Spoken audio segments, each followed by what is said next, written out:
laata ñuy ñëw ci Mass alors Guèye sa jàngat par rapport ak li nga xam ne Ousmane wax na ko ci plan de restructuration bi nga xam ne bëgg nañu ko forcer alors que ñoom li ñu teg mooy seen plan de redressement quand même parce que am na loo xam ne buñ ñu ko imposer mooy dañuy xoj. L'essence wala sax la quintessence ci combat bi nga xam ne mën nañ ko ba def changement bi soo ko xoolee ba xool c'est la souveraineté. Et qui dit souveraineté mooy mënal sa bopp demal sa bopp. Et quand tu prends étymologiquement les mots structuration restructuration ça veut dire que la structure ba fa nekkoon sonal dañ koy maintenir xool nan lañ koy defaraatee. Donc la dépendance sera toujours là.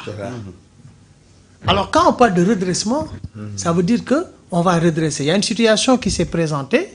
On va redresser cette situation pour que structuration bi tubaab bi teg structuration boobu ñu jële ko fi améliorer ko corriger ko mooy redressement pour am structure boo xam ne ñoo ko moomal suñu bopp pour demal suñu yoon.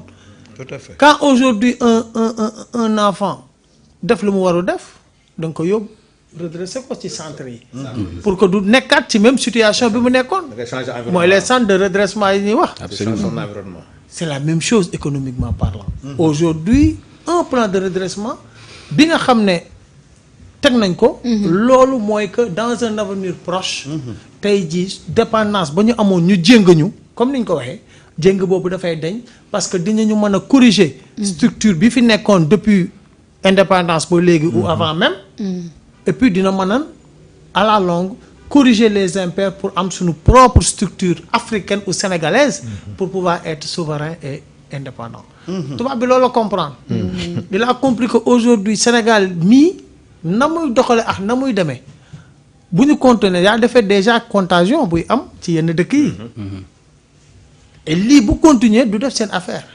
deful seen affaire d'autant plus que sax ñu ngi ñun di exploiter suñu pétrole ak suñu gaz waxuma sax ressources yi nga xam ñoom tàmm nañ ko piller mais tey par rapport ak li nga xam ne am nañ ko mu yokku ci gi amuñu ci ñoom benn maîtrise. te duñ ci ami maîtrise. donc nag dinañ def le tout def un texte bu ne def propagande bu ne pour un plan de restructuration qui va nous maintenir. te fa ñu nekkoon dara changé wu dañuy restructurer. structure bi fi nekkoon. et loolu taxul ñu xeex ba jële fi ñi fi newoon. souveraineté la ñu wax. et souveraineté. il faut que tey yaa ngi koy wax ci wàllu mbay mi. tey gis naa coowu gerte gi. waaw coowu gerte gi du fi jógee. parce que loolu ça a été fait sciemment copier coller depuis indépendance ba tey jii loolu dañ ko war a def plan de redressement. Surtout. gerte gi nee naa leen sànq am na fu may waxtaanee mooy leen tant que tey jii amuñu option. te ki nga xam ne tey statut paysan la yor xeexuñu pour jële ko statut paysan yóbbu ko ci entrepreneur agricole nga xam ne produit bi nga xam ne moom matière première moo koy bay matière première bu jëlu ko moom mu transférer ko boppam avec une industrialisation légère pour sortir des produits finis faire de la valeur ajoutée créer de l'emploi dañuy nax suñu bopp parce que lii fi amoon mooy gis ngeen ko tey da ngay bay gerte état moo nekk ci kanam mooy nekkaat ci ginnaaw. ñu bay surproduction on peut pas l'utiliser parce que Sonacos mënul absorber sax un tiers.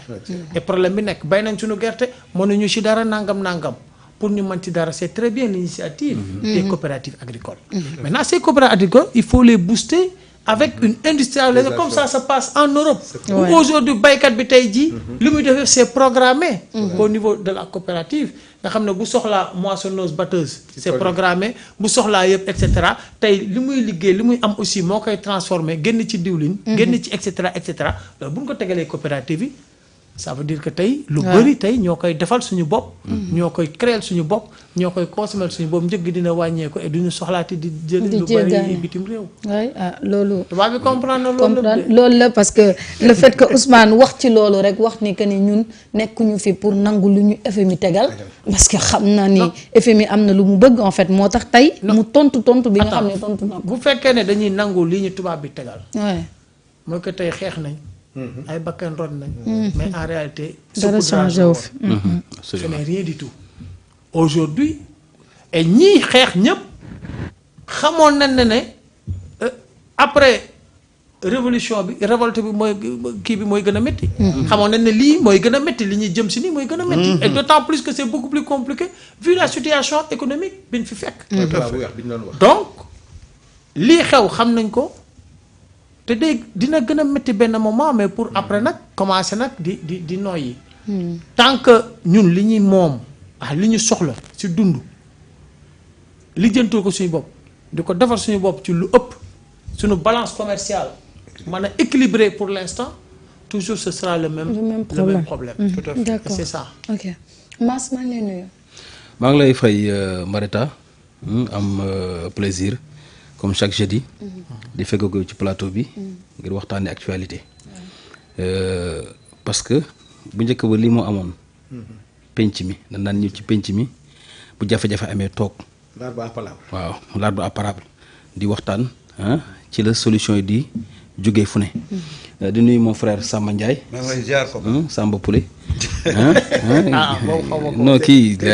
nekkul ginaar ba léegi de. non kii ginaar ni muy def ginaar baaxul keroog bàyyi bu noppi sax. 31 décembre li mu def fii ginaar gi moom musiba la.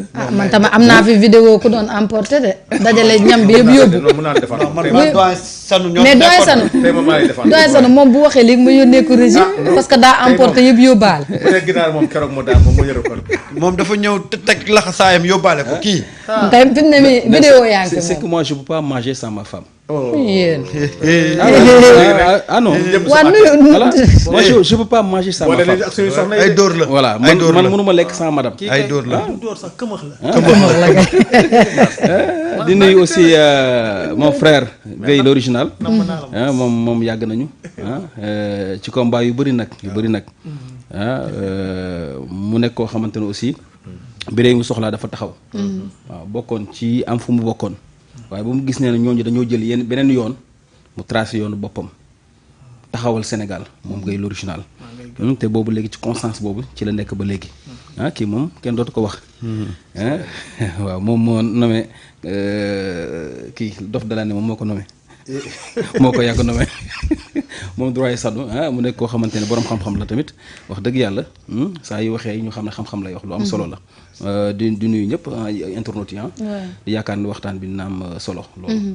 alors ñu ngi doon wax ci kàddu yi nga xam ne Ousmane Sonko yëkkati na ko tey ginnaaw bi ko journaliste RFI posé question ci li nga xamante ni jëm na ci FMI ak li nga xam ne moom la ñu teg quand même pour lan moo tax nangu ñu plan de restructuration bi nga xamante ni FMI teg na ko mu tontu ci ni moom li nga xam ne moom la ñu teg muy plan de redressement pour redresser ce pays mais li ñu FMI tegal quand même ñun duñu ko nangu parce que kon après daf ñuy xoj dafay doon loo xamante ni tey lañ doon xeex démb moom la ñu nekk kon di defaat.